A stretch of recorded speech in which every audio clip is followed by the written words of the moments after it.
Hi everybody, I'm Bree the Plant Lady. And I'm Tim Alderton. And today I'm at the JCRA Arboretum and we are at the trial gardens.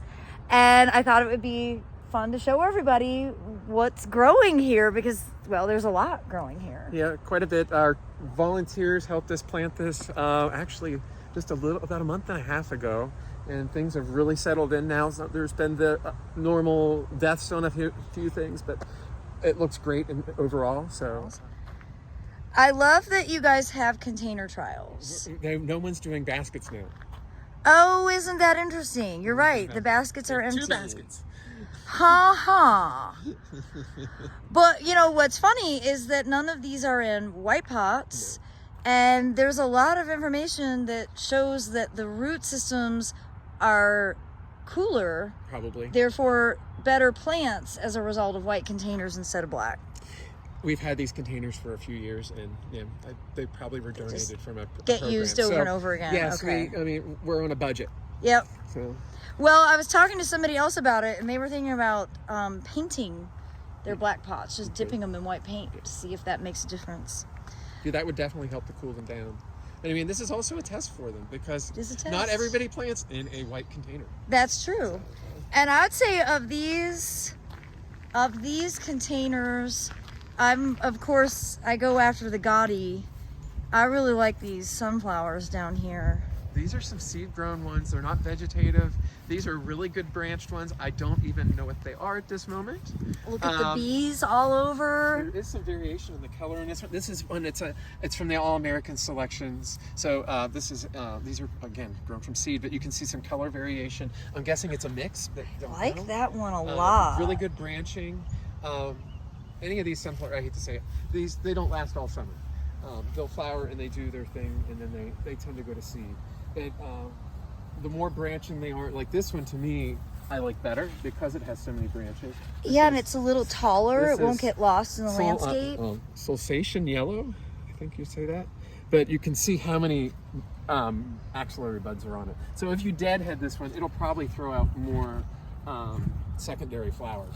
Well, but also good for that it does set seeds. You can collect the seed, but also to feed birds.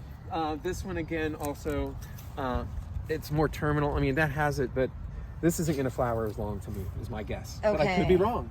It's still early in the trials. These have just been flowering for a few weeks. So. Well, and I just want to note, everybody, that all of these are these calibrachoas. Too many this year. That's something we easily kill in the garden. They actually don't like our excess irrigation most of the time. Yeah, mine look terrible. I've had some in the ground in other parts of the garden. I've had them multiple years. I have one set that are since 2017. Oh, wow. It's one of the super bells, I believe, dark purple or something like that. And I have some. I mean, the center plant has originally the original plants have died, but they have plants out here that have rooted in. They're actual sub-shrubs, so. But if you don't overwater them, like put them in an unirrigated bed, they may last in our climate here.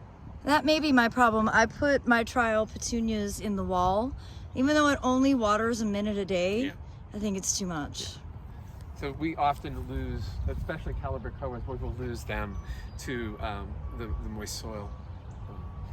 We've had, our water pressure has changed in here since construction around here. So we might not be getting as much water on these, which is probably not a bad thing, even though we have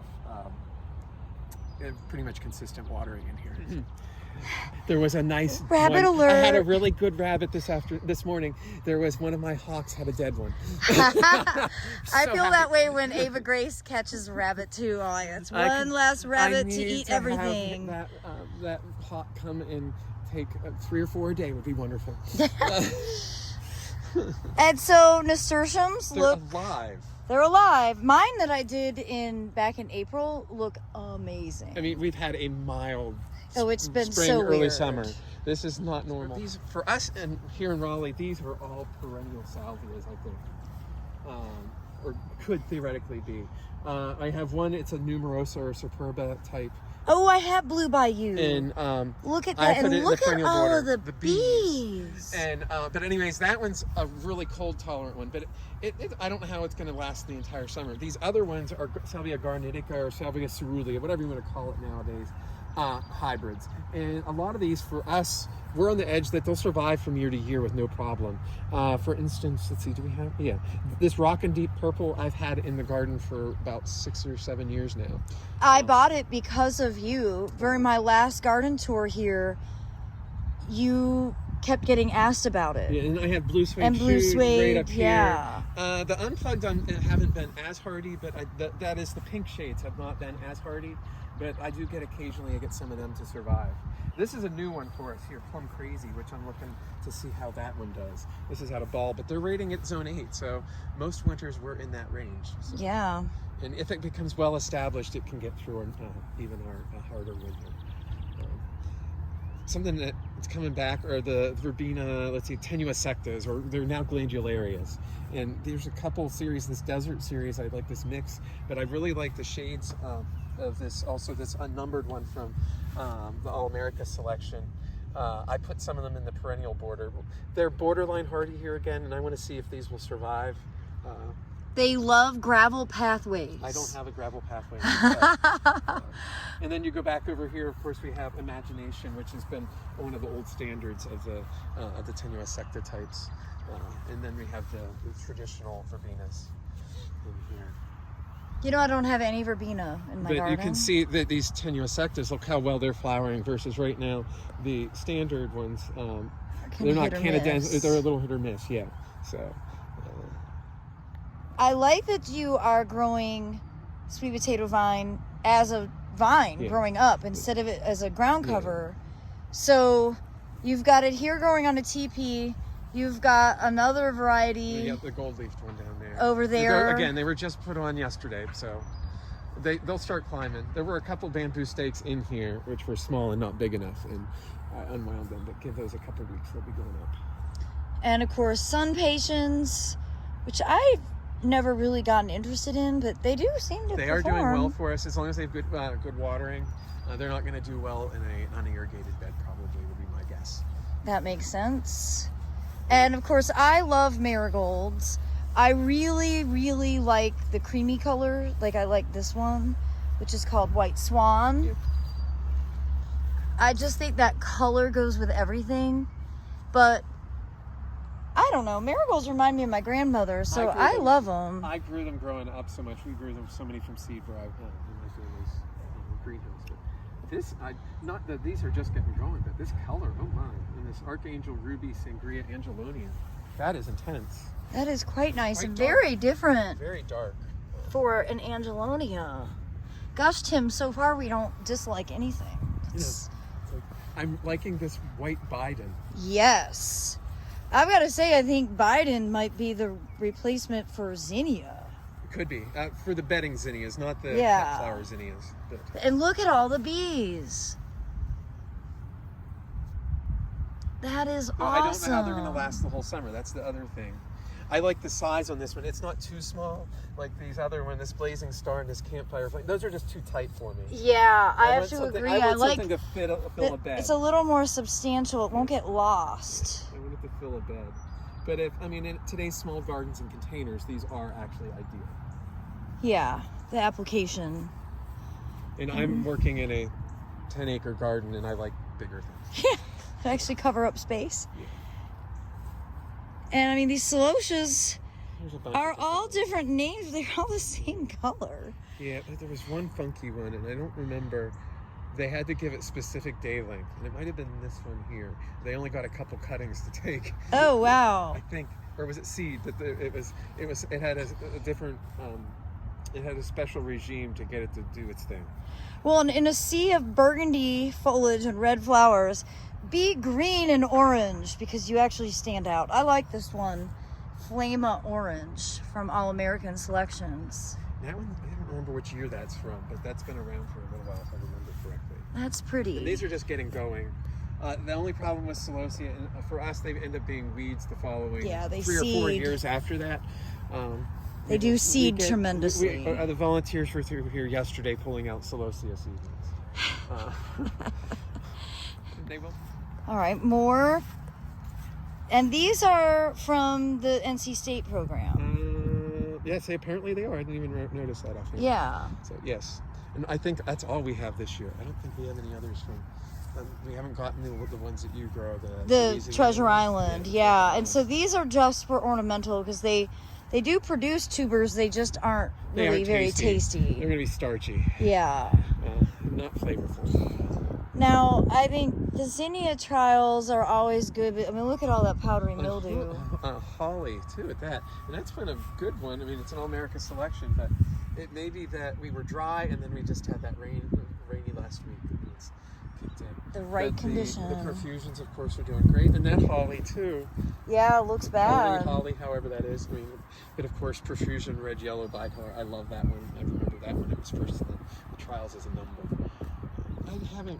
I love Cuvia. I like vermilion types, but I don't. I like these wide face ones too. They're strange to me. This isn't vermilion either. This is cubana. But mine's seed. That's the thing. I'm afraid these could be weedy. I've never had a seedling off of these, but we've had seedlings come up on these. Just so everybody These are gets the seeds. names. Strange. These are cool though. Yeah, they're Sweet kinda Talk Red, Sweet Talk Lavender, Sweet Talk Deep Pink, which I think I have this, and this is year 3 that it's just seeded itself and I haven't had to buy it again. It's not seeding in a way that's like problematic. It just sort of stays where it is. The bees are adoring it. There's a bunch of bumblebees and carpenter bees on it. So, I mean, it's a good pollinator plant, apparently. They're finding some nectar in there. They would not be going after those. So, you know, Scaevola's become pretty popular. I see it everywhere. I got this one, Whirlwind Blue, and it is doing spectacularly. I can see a major difference between it and this blessing here that we have right next to it. Yeah. This is a good variety. The color is slightly different, but that's not bad. But there's a lot more florets per plant in a tighter area. And I think the Whirlwind series is known for that, though the pink and white are not as good as the blue. Nowhere near. But they are the recessive traits, from what I understand. So you don't always get it's a little more difficult to get those good genes sometimes when you have the recessives. So when you see germination this year, sometimes you have to plant them 5 times because they like it hot to do anything. Well, and it is early on the Vincas. When I come back, like, say in September or October, the Vincas will just blow your mind. Yeah, they'll be still here. They're so awesome. And of course, so will the lantanas. The Shamrock series has been around. They're both real compact. And I don't know this Gem series, but that sounds like it's going to be another real compact one. Right.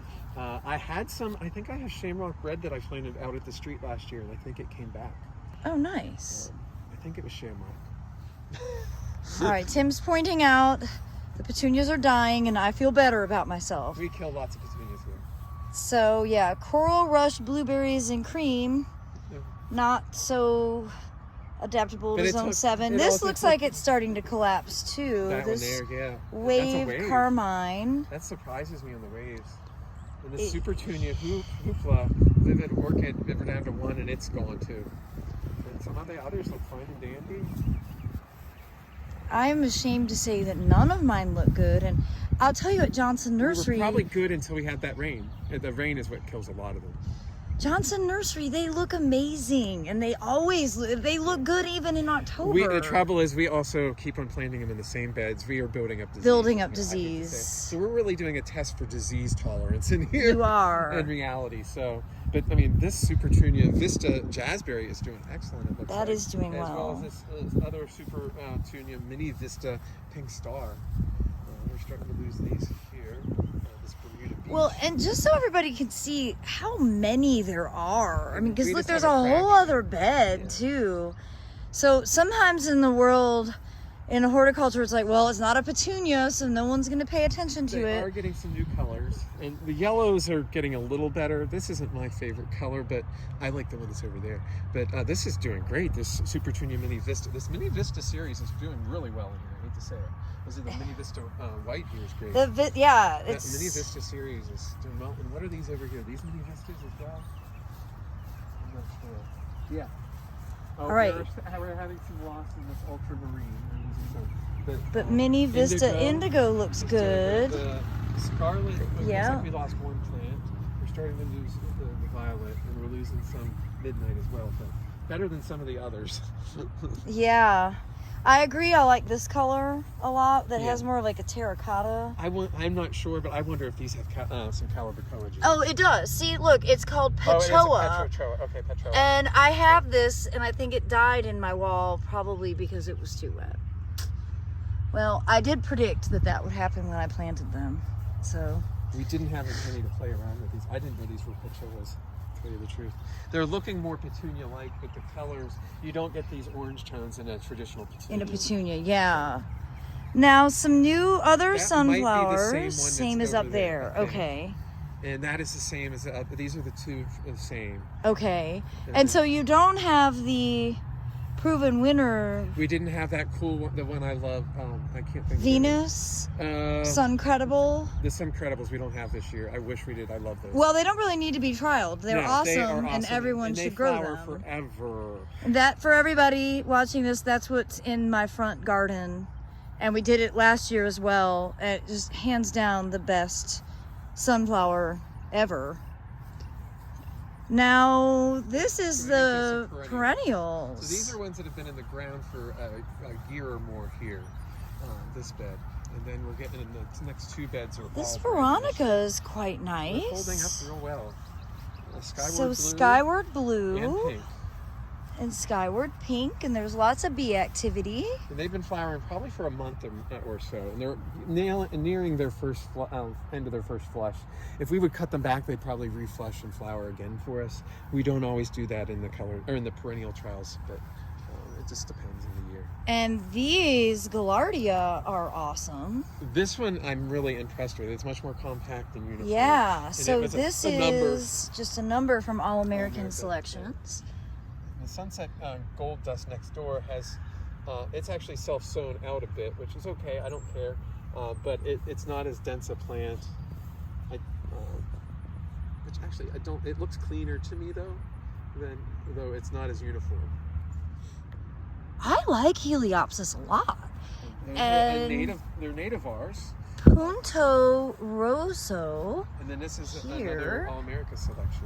So That's All-America's getting a bunch beautiful. of good, actually into perennials as well. So. And so this is just a numbered variety right now, but look at that. I mean, that They're is very solid. garden worthy. But will they reflower later? I don't know. That's the thing I look for Heliopsis. These are almost a little too, again, like bigger. I like them a little less dense. Gosh, they're But great they're- to replace a chrysanthemum. Oh yeah, definitely. And these are going to flower in this early part of the year or interplant. So, Yeah. Now that's the that's the hibiscus that you I pointed have out. some Japanese beetle damage on it, but that's not its fault. It's just a pink flower, but I don't care if it flowers. That foliage is amazing. And then that Nephafia Yeah. next to it. Let's go over there to get the names. Oh, this is Darwin, which is I think through gall. Yes. So this is glow stick, and this has been flowering for probably over a month or so, and this looks like it's reflowering very well, and that's something they've really done a lot of work with on Nephophias. You can see how many stalks have already been on it and flowered, and there are brand new shoots coming up down And in really here. fine foliage. It does have one, and this color, this yellow is nice. It's not so shocking as some of the orange. Yeah, so I think it you matches can blend stuff. it, into the landscape a little bit better. And it looks awesome with this Hibiscus. numbered hibiscus from All American And Selections. I can't remember if this is a soft pink or if this is a medium pink, but Yeah, it I'm did with flower. you. It almost doesn't matter that it blooms, but look at all the It's more flowers intense that are than going to some come. of the other ones. I hate to say it, was our friend's breeding work out of Hans Hansen. Yes. Hans. I don't think this is one of his. So in this view, I see a couple things I'm enthusiastic about. Penstemon and phlox over there. Phlox have been here for several years, and I think this is probably their last year in the trial. Yes. And They have these some- this all looks like new. This bed is all new as well. Okay. We had the largest entry we've had so far for perennials this year. Well, I'm impressed that Levangula angustifolia is Still alive, yeah, but it's early. It's early. It just started raining last week. And it hasn't really been hot. This is a new one for me. This is from our friends at Terra Nova, and it's a Crocosmia. And this got some award I saw online the other day, and I didn't expect these to flower the first year. And they're really branched. They're very branched. So I'm curious to see what these do long term. And I have some spares. I need to put more perennial borders in here, but I haven't gotten that accomplished yet. And lots of coreopsis. Yeah, this color on this is new. This is Nova. This is again from Terra Nova. I'm kind of actually liking it. It's just opening now. That yellow with the pink blush on the tips. I like that. It's pretty. There's two that look like they're somewhat vigorous, yet the others have succumbing to the 3.5 inches of rain we had last week. Salvia officinalis, everyone. It's not great. Generally speaking, silverleaf plants are short-lived in our climate. Exactly. You know. Now, yeah, there's definitely Blue Bayou, It's looking good. nice form, still flowering, still putting out flowers. Rock Candy Ruby. I don't have the Rock Candy Purple yet in the garden. I think they should just do it as an annual. Oh, yeah. They're totally worthy annual plants. And look at the pollinator activity. In our climate, they're not great fit. Yeah. But other places go west and they will be wonderful. It's our summer heat and humidity, I think, is their downfall more. And especially for the Barbados types, which come from the west. These, I don't know how these are going to do, but we'll see. This is Flock of Flamingos. And this is out of Terra Nova. Great These name. are just started flowering the last week and a half. And the bees are going nuts. Important to note, everybody, there's no bee activity on all those frilly double echinaceas a few feet away. And here in Penstemon land, all the bees are here. So, doesn't really even take critical thinking skills to see which the winner is. These flocks, let's see, Kapow series, it looks like, at least for that one. Yeah, Kapow. I've had other, these modern flocks that I have not liked. They haven't lasted. They've been super short. These are what I'd say mid-sized paniculata types. Well, it's nice because they didn't need to be Chelsea chopped. Yes. And they're in full bloom, and they're not flopping over. Yeah. Which is all important, and there's lots of pollinator activity. I like this Heliopsis. Yes, summer eclipse. I like the dark foliage. I like the little more openness, a little more informality. And I like that it's a little taller. Like everything in your garden doesn't need to be super short. That it's really valuable to see which Heuchera are actually alive. And so here, Carnival Burgundy Blast. Those are from 2001, so this is their third summer. They look great. And we haven't lost one of them. I had probably, I don't know what year these were, but I'm assuming these were probably from the same time period in here. And look how many, there were 3 in here. And then here's the 4th one. And there's one left in this Northern Exposure Sienna. But it's yellow. It's amazing that yellow had survived for that long at all. And then we have this Carnival cinnamon stick here. Which is quite nice. Doing great. And then Big Top Caramel Apple is doing great. We've lost 2 on that. And those were all 21 entries. So. I mean, I don't grow any Heuchera at all because they generally don't live. I'm wetter than you guys. Also, the deer and rabbits eat them. I don't have vigorously. The rabbits haven't been touching my Heuchera yet. Tim has like 20,000 different taxa for the rabbits to eat, so they don't only eat. about 7,000 different taxa. 7,000. So okay. that they like to pick at certain things. Well, Tim, thanks for taking us through the trial problem. beds. I'm hoping you found something that interests you. I found too many things that interest me, so I have to come back. We will have our field day here, I think maybe it's the 13th, I think, or something like that. The second Thursday, I think, of the July. Of July, okay. And so if anybody local wants to come to that, it does have a cost, but you can find out about that, I think, on our website. I'll find the link and put it in the You can see how things have changed in the 2 weeks between now and then, because a lot can change at this time of the year very quickly. Yes. Like there will be fewer petunias. But I'll definitely come back in August to do a more realistic midsummer evaluation. And I always love coming in the fall because those are really the plants. If they look good then, they've been through everything. Yeah. Well, I think the trial gardens are really valuable. If you have an opportunity, visit them. Most public gardens have them, and should totally check out more information about All American Selections, because that's run by a national nonprofit called National Gardening Bureau. And their goal is to do regional trials and collect data so that the best plants get introduced to the home gardening market. So it's a really valuable resource, and I'm really happy that NC State and the J.C. Ralston Arboretum are a trial site. So, all right, everybody, I hope you'll be inspired. Thanks so much for watching.